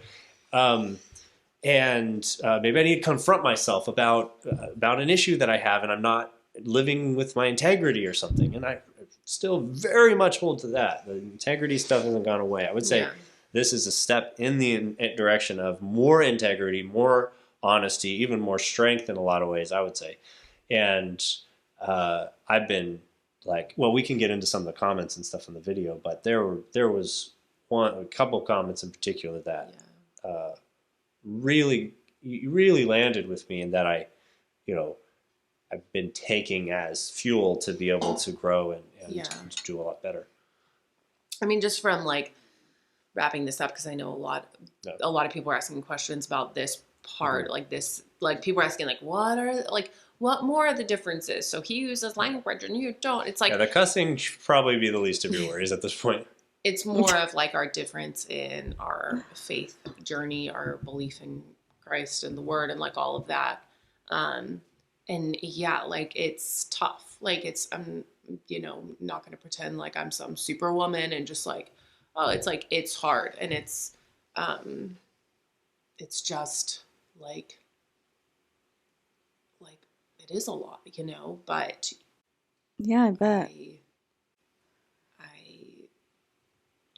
I want to, I think I was telling you today, like we have so many things that we, like, even just when I think back to like, I don't know, dating or whatever, it's like, just like the stuff we love to do together, the unique relationship we have. I mean, that's one of the reasons, like from the beginning when we started dating, I was like, I want to do YouTube with you, because I just, like, this is going to sound so selfish, but it's like, I love our relationship. And I think we're like a super special couple. Like, I just think we have like a willingness to be real and open and like not putting on a show, and just like, just really like a fun relationship. And I just think that not in like a teaching sense, but just like in a sharing our life sense, that's something that I just have really loved about us. And so it's like, yeah, would it be awesome if we both just like shared the same faith like super strongly and just were like both felt so encouraged by that with each other? Of course, I think we'd both love that, whatever that. Yeah, being on the same page. Yeah, that'd be. If I were like, yes, deconstruction, babe. I don't know. I mean, it might have crossed my mind. Like, hey. And if I'll just have to make deconstruction look absolutely attractive, just like the most loving husband. So yeah, I mean, I would say that in a year, I'm sure we'll have a lot more to say. Oh man, can you imagine? Yeah. What happened in a week? Yeah. What's gonna happen in a year? I mean, it's like, I love our kids. I love you. I love the life we're building together. I have so much excitement for just the family that we've been given, potentially in the future, more, it's like, just like the adventures, like we have so many dreams of like places we want to travel, things we want to do together, just like the kind of kids it's just all like of going that. to Costa Rica, maybe. It's just so special. So yeah, I think you have to look at your life and anyone at any time. I mean, there are people who have a lot more in common than the two of us and who are way more miserable, It's like we don't have that in common right now, but the way that I don't know, it's just like we're focused and where you're going and what you're doing. And at least that's what I choose to do. Okay, I want to say, Bethany, by far the highlight of the highlights of 24 Hours with Bethany was Bethany. No. Paul Morgan was great, of course, and but I just Bethany was, you were stunning, and just the kindness that you showed and the just your understanding heart and your ability to handle all of the differences that we have and still speak in such a, just a lovely way about me and about our relationship. It was really beautiful. I am so grateful for Bethany and her. She's really blown me away with just her kindness and her open heart. And I love you so much. You're a hell of a woman, babe. She likes it a little bit. No, I should. You a little bit. Here's the deal. It's like, this is my. He's got to poke the bear a little bit. You're a hell of a woman, knowing she's gonna hate you saying hell. Man, like, if you're gonna, I'm just not one of those wives where I'm gonna be like, I don't use language. Every time you use language, I'm gonna give you the cold shoulder to show you not. It's like, you're my man. I love you. Too much fun for that. I'm gonna, it's like, I'm just gonna accept you just like you do for me. I do things that you don't like and you accept me, and just like, so it's like, you can either give the cold shoulder or laugh along and come on fall more in love. It's like, fall more in love. Here, yeah. So here's the it bumped a tiny little hair in my nose. I'm so sorry. Oh my god. Okay, you want to talk about comments? Yeah, let's talk about. I'm so sorry. Oh, a little messy smooch there to get him back on track, I guess. Oh my gosh, did I really? I think you broke my face. Yeah, let's talk about comments. Okay, the comments. Okay. We have been known to sit in our bed and scroll comments and laugh our heads off because some of this stuff is so funny. Man, people, they just. Well, okay, I've loved all the comments, like people just like feeling like they saw a new side of us, gaining a new, of course, a lot like of just nice, genuine. All the nice, genuine comments, really love those. But I just think it's hilarious how almost every single person in the comments like picks someone they want to side with. That's just so funny to me. Like, I like this person, I like that, but I don't like that. It's just like everyone's got their person. I know one of my favorite comments on me is, Dave is a sociopath. Oh, God. Yes. Oh my gosh. Yeesh. So when it comes to the comments, the places that I've looked at comments are the Instagram reels, like that Paul and Morgan post and that we've collabed on. There's like a lot of comments on those, like snippets from the video. Yeah. And then obviously like the main Paul and Morgan 24 Hours With, that has a lot of comments. And then they did a reaction video to their own video. To their video. And that was fun to watch. And they have the comments on there. And the only other video I've watched about this video, thanks to your recommendation, is the Zelf on the Shelf video with Sam and Tanner. Samantha I had- and Tanner. Shout out to Samantha and Tanner of Zelf on the Shelf. They're two beautiful people, and the world is better for them. I had never heard of them. I don't watch like anything on YouTube, like any videos about me, about Girl Define. Like people might be like, that's the main critic of Girl Define. And it's like, I have never heard of them because I literally do not spend any time on Reddit, any time on YouTube. Like, You're not saying Zelf on the Shelf is the main critic? No. I'm just saying like I don't know a lot about it. So Zelf on the Right. Shelf has made videos about Girl Defined. I had never heard of them. And this is true because I think some people do think like you watch reaction videos and stuff like that, or you're scrolling Reddit or something, and it's not that way. I don't. Yeah, she does not watch this stuff, But and I don't watch. I you would don't watch either. hardly any of it. It's just I happen to be.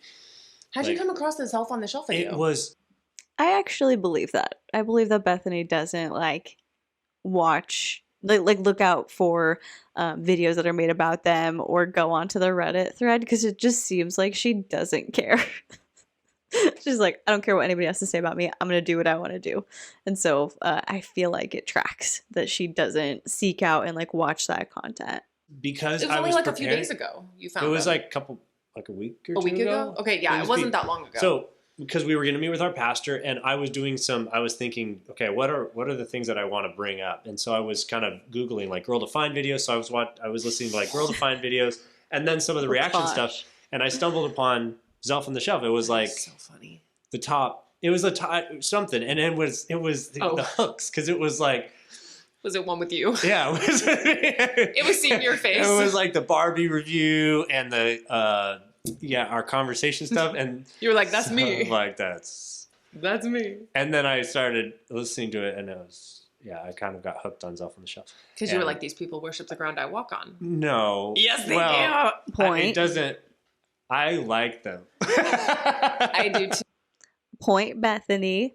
I'm sure that it is easier for Dave to go around and look at those videos because for the most part, the general consensus is that like Dave gets compliments and Bethany gets criticism. And so it's the same thing with like him having a more positive outlook on engaging with the quote unquote haters, the people who give Girl Defined negative feedback on the internet. They're not usually giving Dave that negative feedback. And so it's easier for him to engage with them because they don't necessarily, they might have like opinions on him, but they're not as negative as the ones that his wife are getting. I get I it. think they're super nice, and I feel a lot of affirmation from them, and that's very sweet. But and I like these people. Okay. So he was like, oh, you know, like they seem cool. You would probably like them, whatever. So this is just a side tangent. So then I was like, okay, I don't watch like any, that's like Paul and Morgan's reaction was the only thing I was planning on watching. I don't Google, I don't YouTube, I don't look at anything, but that specific one, I like went straight to the channel and I was like, okay, I'll watch it. And I definitely appreciate their like kind, gracious way they went about like discussing it and stuff. They call themselves like ex-Mormons, or they are ex-Mormons, or anyway. So I think they're a good representation of like unpacking a video in a kind, gracious way. At least that one. At least that video of theirs. Okay, because you went to watch some of the other ones. Okay. In that vein, I don't think we talked about it in here, but hater loves. Oh, yeah. Critic. Okay, just dream with me for a little bit. We can often talk past each other because when we talk about how to deal with like in our dinner table conversation and the 24 hours with the video, We talked about the haters or critics and people. And when one person's thinking about haters, they're thinking about the people trying to actively remove you from social media and get you banned and coming after you and giving you death threats and all kinds of terrible things.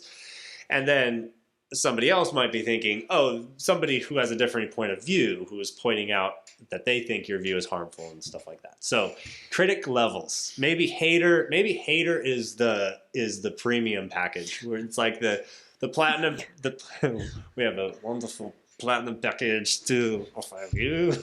Oh, the accent. Okay. And the platinum package is, full on hater of that nature. And then level 1 is, the bronze package, which is like, or silver, which is, I don't know, just like somebody who disagrees with views, thinks your views are harmful, something like that. That would be Zelf on the shelf. They would be level 1. They would be level 1? They definitely disagree. And we actually have a difference of opinion. Well, they think that your views are yes. That, yeah, right. Yeah, so they would be level 1, which would be more of like a critic, not a hater. I wouldn't put them in the hater camp at all. Right, you're not a hater. Yeah. I think it's pronounced friend, but well, it does. Friend today. She's like, yeah, you're not an unbiased. Yeah, but like, they would be in that level 1 of like being critic and thinking some views are like, oh, these are hateful, damaging to the world, while also plummeting the depths. They plummet the depths of the Reddits and sometimes repeat things that are completely false and untrue. And so it's like Reddit adjacent. Yeah, which is just, that part is unfortunate to me. It's like, oh, like a channel like that, I do think they have so much going for them. And it's a little unfortunate to me when it's like, okay, why are you repeating some of these major talking points that are so completely false without like for sure knowing? So it's like, I really appreciate when channels on that level who are critics, it's easier to listen and to really accept like that feedback when they don't like repeat the random talking points, which not in the most recent video, but in some previous We both watched ones. the most recent video today. I haven't watched Self on a Shelf at all, but I do like hearing that Bethany is willing to be like, yes, there are different levels of haters. There's not just like anybody who disagrees with me is automatically the worst and they're othered and they have nothing valuable to say. I like hearing the different levels, the explorations of that. And I would like to, I'd like for them to flesh that out a little bit more, because then maybe we can use it in future discussions. We can say, this is bronze level feedback. This is a bronze criticism, or this type of channel would fall under this tier. And I just think that would be funny, like vernacular to have in this realm of the internet. So I like hearing them joke about it. Together. Yeah, I mean, people always ask me, do you have any friends who are not just like you? God. I'm sorry. What did he say? People are always like, do you have any friends who aren't just like you? And here's the reality though, like we are super open to like having friends who think differently. For heck, I married you and you're heck. You heard it For here, heck. folks. It's like, Goodness gracious, for heck's sake. That's not the point that you think it is, Bethany, because he just talked about how he wasn't being honest about where he was at in his faith journey at the time, and he presented himself a different way, so that way it wouldn't cause a ripple effect and you guys could still get married. I married you and I still love you and we have a blast And together. She's not an idiot. Like Bethany knew from the beginning that I was kind of not cookie cutter. No, you In what way? Because she said it took her like a year, and then she was like, oh, I'm seeing some cracks. weren't, that's what attracted me to you for sure. I was It's like, just hey, like, babe, I can welcome you to the dark side. Come No. with me, babe. I didn't think you were I going hate that this. into the construction route. But I really admired your integrity, which was Yeah. one of the things that I've talked over and over again is what I've loved most about you. Yeah. And it's your integrity that is taking you down Which this is path of random. deconstruction. It's So kind it's of like, an irony. yeah, but I still, I choose you today, babe.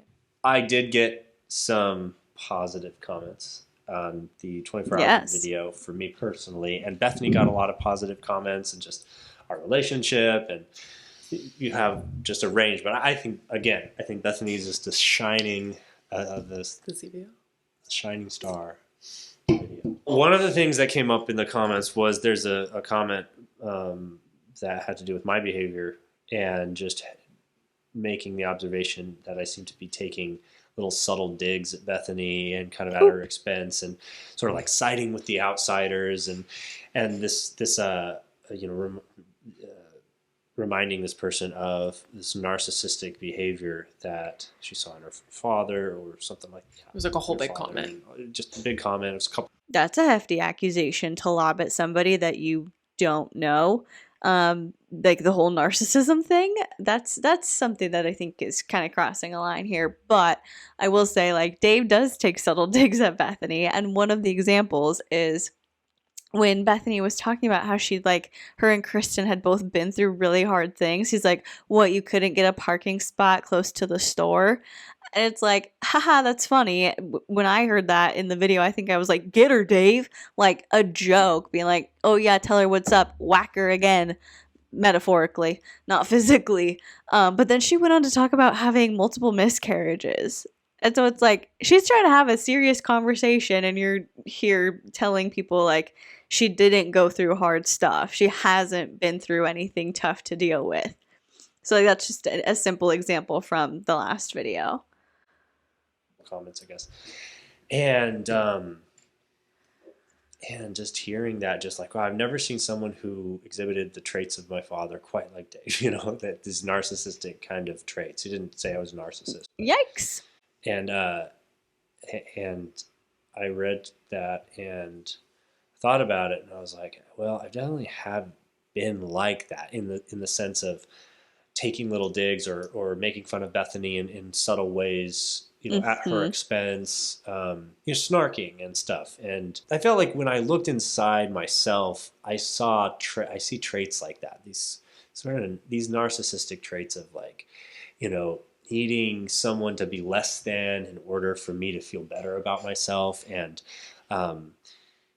those are just traits that I really don't like, and I really don't want those there. And over, it was this a week ago, we were with our friends, and I made some comment. I was just making some comments. I was just being flippant. I was being flippant about deconstruction. I was just, you know, being flippant with Bethany, and it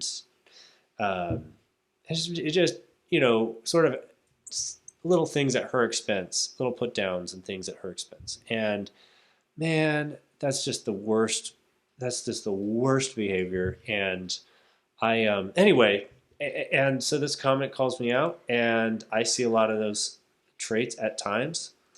It's been something that I've been working on. However, I could still see some more recent.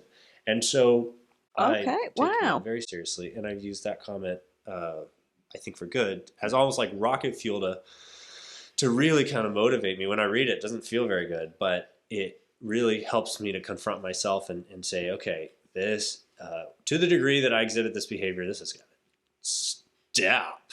This has got to stop. That is really cool to see him really reflect on that comment and be like, you know what, you're right, I do that, and that's a bad habit to have, and I notice myself doing it even lately, and so I don't want to do that anymore.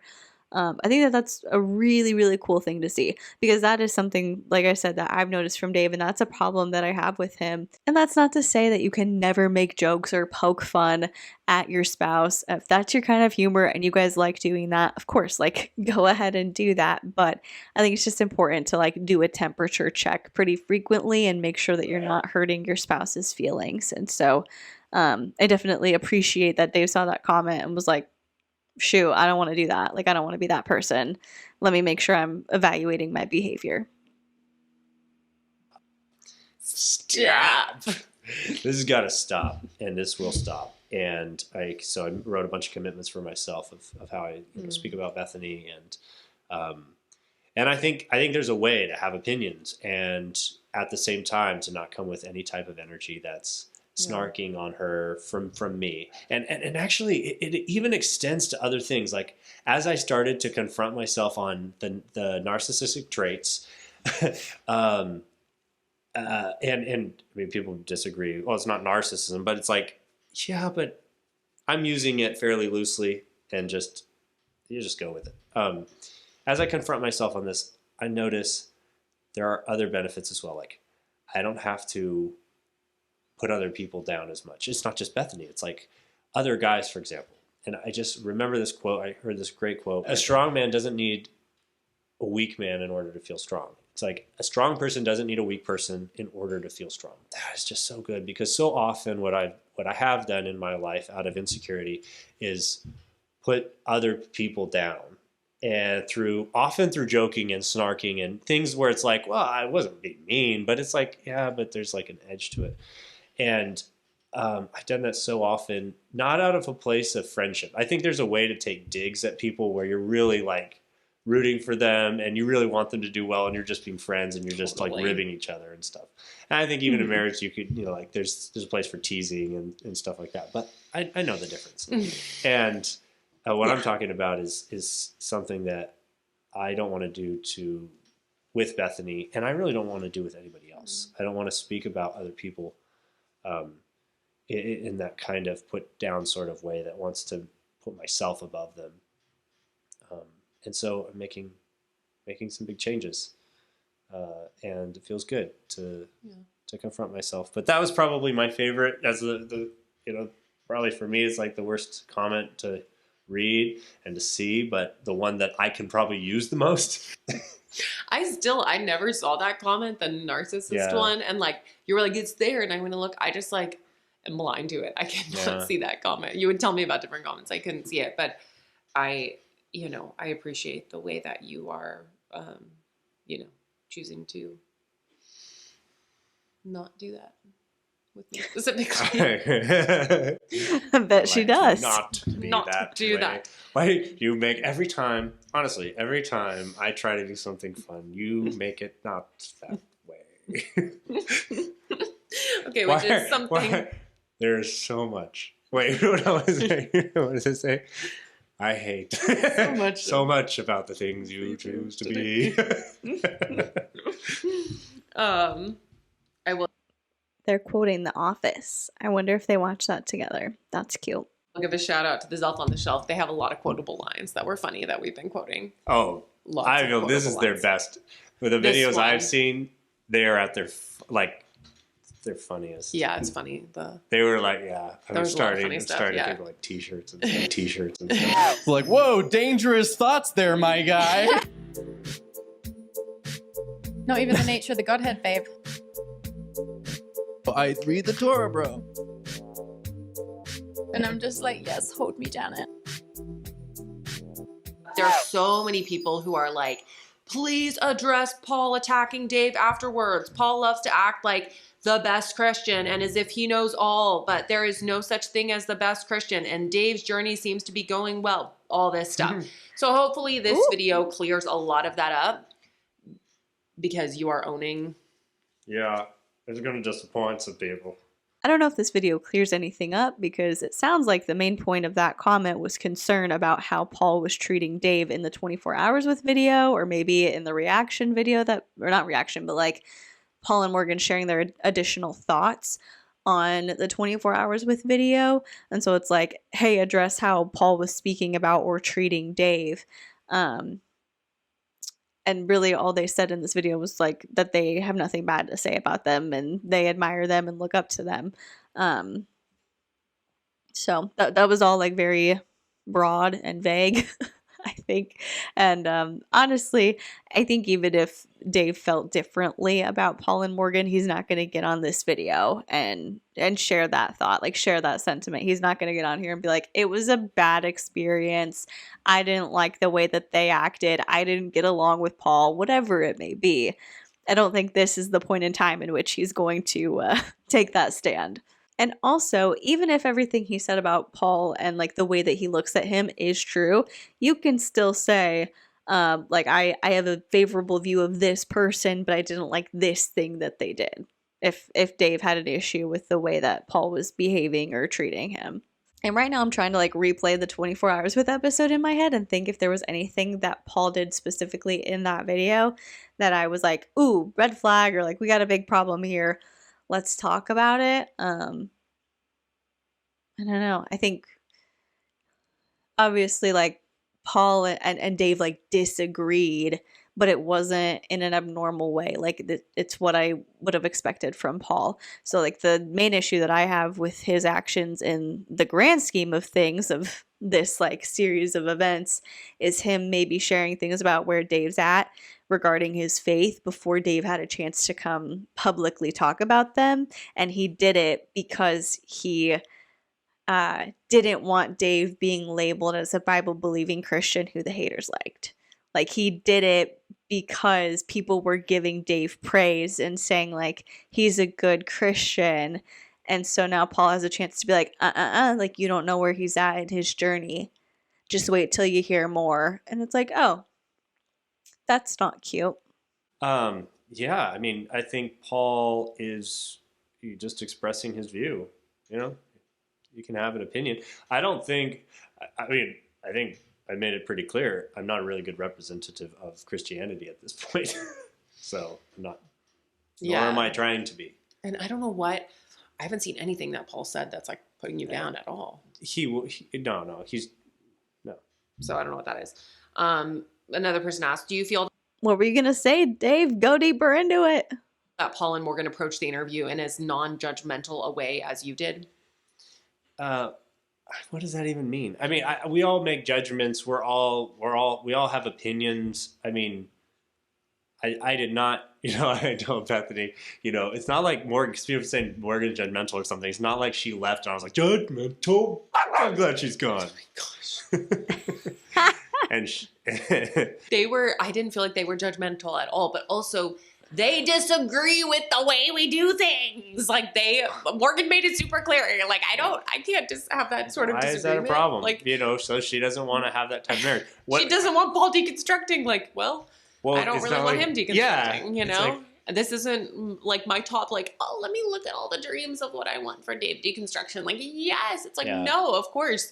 That's for me, not what I would want either. But like, I think that, like I said, like I truly believe for me that God has us together. And I think we're super uniquely gifted to love each other well.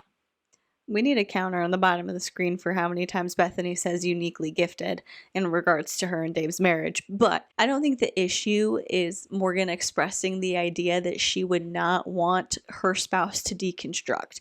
I don't think that's a problem. I think most people, most Christians at least, who do feel strong in their faith wouldn't find it ideal if their partner deconstructed in a way to where they no longer wanted to be associated with the church, or they no longer wanted to be Christian, or they no longer believed in God. And I say this as somebody who is pro deconstruction, and I'm like, yes, think critically about your beliefs, lean into your doubts, explore, learn, grow, and like claim ownership over your faith. That's where I would love for people who deconstruct to end up, is like really feeling rooted and grounded in their faith. But I understand that for some people, deconstruction results in them leaving religion completely.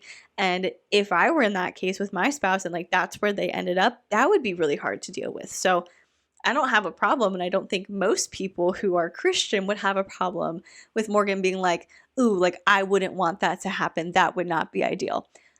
The issue is in the way that Morgan spoke about it and the way that she responded to the conversations that were happening in the 24 Hours With episode, especially because in the 24 Hours With video, we didn't see the conversation about Dave deconstructing. We got hints of it, but really what we got was Bethany saying like, Dave is exploring his faith. He's doing things differently than my family does. He led us from leaving like our non-denominational church to a Lutheran church, and he is somebody who just reads so much and is really looking into things, and we have different beliefs, and I don't think we have to believe the same to have an amazing marriage, and we can disagree on things. Like that's basically what we got. And then Morgan's like, well, whatever works for you guys, instead of being supportive or thinking like, okay, we're making content. This is content that's going to be on our channel. Can we press into this? Can we talk more? We're all about unity. And so if you and Dave see things differently, let's talk about how that works in your marriage. Like really leaning into it and wanting to understand and empathize with what it looks like when you are at two vastly different points in your faith. And maybe Bethany and Dave didn't want to like lean into it that much on Paul and Morgan's video. Like they wanted a chance to talk about it themselves in their own video, which I completely understand.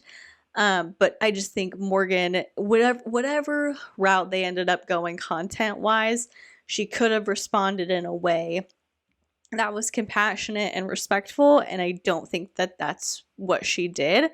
And when they did the follow-up video, the live stream, we got even more examples of her not responding with empathy and respect, instead being a mean girl and being rude. In this way. Plus, I'm not sure. Yeah, I'm plenty judgmental. For better or worse, I have a long way to go. People wanted to know more, like would love to know more about how y'all differ in your views. The video kept talking about how much you differ on things, but that leaves a lot of room for interpretation. We differ. I mean, our view of God, our view of faith, our view of the Bible, our view of that, which is so much. So, it's a lot. Yeah. Behind the scenes stuff that didn't make I'm so nosy. I'm like, give me the details. What do you mean by that? the cut. Paul and Dave sat down and drank whiskey together. Yeah. That wasn't really in there. Ooh. Was filming with Paul and Morgan a positive experience? Did it cause any arguments afterwards? I think it was super positive. Yeah, it was very positive, and yes, it caused arguments. Well, arguments with us, not with Paul and Morgan. No. I wish Paul and Morgan lived closer. Like, we would totally hang out if they lived. Yeah. I feel like he would be the type of person that would give pushback. And I mean, how is it hosting Paul and Morgan? How are they different and the same in real life as they are online? Oh, we were talking about question. this. We were talking about this. Oh, yeah. So it seems like so many people on the internet have a problem with Paul specifically. Yeah. And we've already said, they came, they stayed in our house. They're awesome. And he cracks me up. He's hilarious. I think he's hilarious. Yeah. And he's so funny. You were inspired by the way he treats Morgan. He's just a great husband. Like a court jester or like a stand-up comedian funny? Super genuine. But I relate to him in the way that when I film for Girl Defined, it's kind of like you have this mode for better or for worse. And it's you just kind of get into this camera mode. And I think, Paul, you have that too. You get camera mode. It's giving camera mode. And it's fun. And it's kind of you get in this, you're on camera. And so you're kind of over dramatic about stuff. But people take it so weird and just can you believe? It's it's just you're kind of being over the top for the camera. But in real life, it's if you can meet them and know them, it's he is the most genuine, super caring, they are people who are going to look out for you, who genuinely want the best for you. Oh, yeah. He's a super great friend, an amazing husband to Morgan. They just are, he's a really, really great, genuine guy. So I think people just look at him through this lens of when they see him on camera, because he kind of does the whole showman thing. He's and such a showman. Look at him. He's just the worst. And it's no, we know him. And I would say if you could look at him through the lens of being a super great, genuine guy, you might be able to see it more in the showy kind of act. It's a behind the scenes thing. I think Bethany's making an accurate point. Most people, I would say, have a certain persona, to an extent that they put on when they get on camera. It's oh, camera's on, time to go. We have an objective. Let's accomplish this. Let's do it. And that's how you are on camera, but that's not exactly how you're going to act in person when you're hanging out with friends. But I do also think it's fair that people have their own reaction to Paul's on-camera persona. Just because it's a persona doesn't mean people can't be I don't like that persona, or I have critiques about how he acts on camera. Maybe it would be good for Paul to tone it down a little bit and act how you're saying that he acts in person, and be a little bit more, I don't know, I don't want to say genuine, because I'm not trying to say that you're fake if you kind of, I don't know how to describe it, but if you engage in having an on-air persona, I'm not trying to say that that's a fake thing, because most people, like I said, do it. I do it. I have an on-camera persona that is here's what we are here to talk about. Let's talk about it. And that's not how I conduct conversations in real life. I'm not just I've gathered you all here today so you can listen to me for an hour, But if Paul maybe showed more of who he is when the camera's off, on camera, maybe we would have a different perspective of certain traits that he has, or him in general as a person. that did happen that wasn't on camera or anything, Yeah. but it was a conversation between me and Paul, and it was just him being very kind and encouraging me, and just in a very kind of brotherly sort of way, It was super sweet. in a direction that he thought would be helpful for me. And I just have really appreciated that. I appreciated his heart and his care, For sure. Yeah.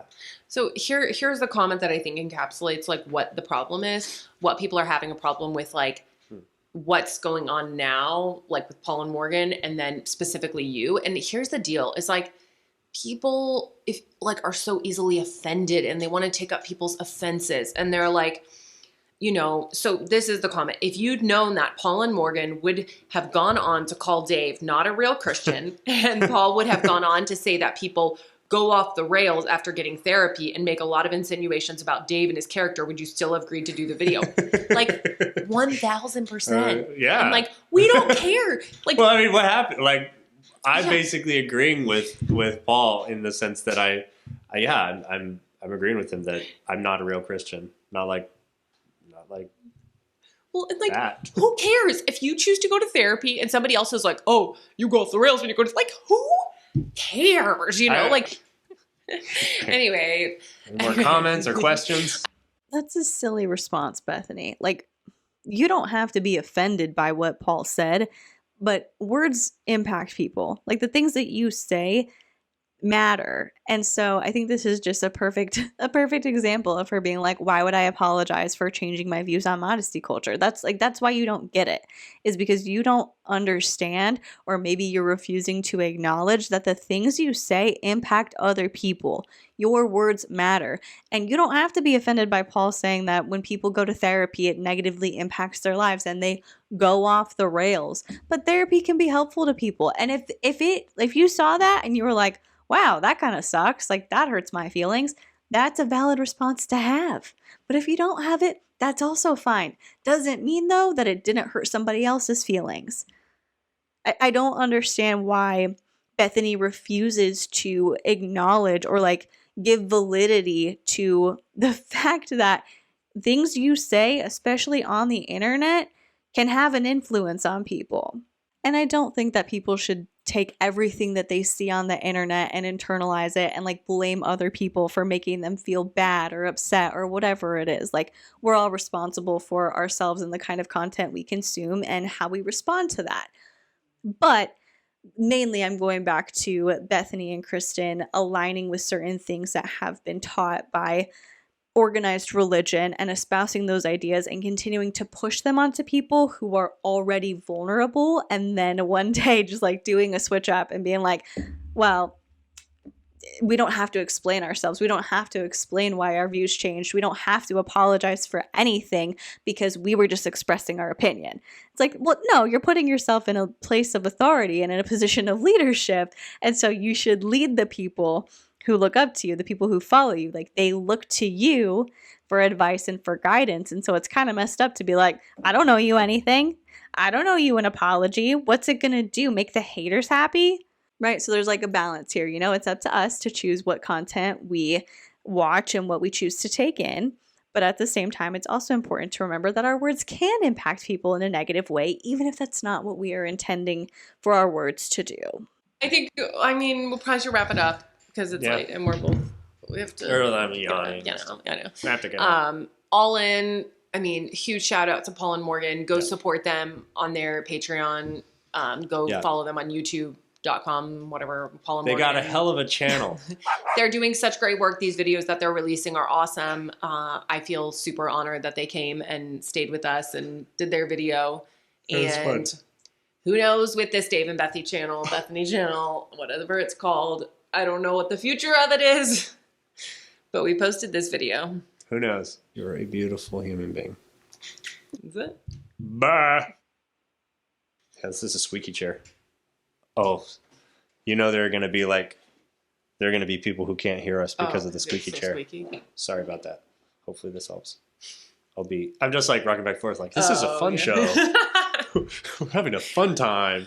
How cute. We got a little blooper reel at the end. That was a lot to process. I think that Dave and Bethany both were pretty vulnerable and pretty brave to have this conversation on the internet, and I enjoyed watching it. Paul and Morgan did do a live stream 3 days ago from the time of me filming this, where the first part of the title is addressing Bethany and Dave's new video, and then apparently they also talk about Dune Part 2. So I'm not sure how much of that live stream they spent talking about the video and the response to it, but I am going to take a look at that and just see if there's anything, any points that I want to like bring to the channel. I'm sure that this is going to be a continuing conversation because Girl Defined, or they're going to continue to make content, and Bethany said that she would love for her and Dave to continue posting on that Dave and Bethany channel, and so we'll see where we go from here. And I can't say I'll keep you up to date because I do one video a week. That's all I can manage right now, okay? I'm not going to keep you up to date. I'm not going to be like the one breaking the news, but we'll have conversations about things that happen. I might be a little bit late to the party, but I'll get there at some point. Like, my GPS just went out for a little bit, but I made it here. But anyway, I would love to hear your thoughts on this video and pretty much everything that's unfolded so far. If you are watching this on YouTube, you can leave it in the comments section. And if you are listening to the podcast on Spotify, you can leave your thoughts in the Q&A section for this particular episode. And while you are doing that, if you would consider liking this video or subscribing to my channel, or leaving the podcast a rating or a review, that would be incredible. And if you have done any of those things already, thank you so much. I am so appreciative of you, and I love being able to just sit here, hang out with you, and talk about whatever. Thank you so much for watching or listening. Please be kind to people, and I will see you in the next one. Bye.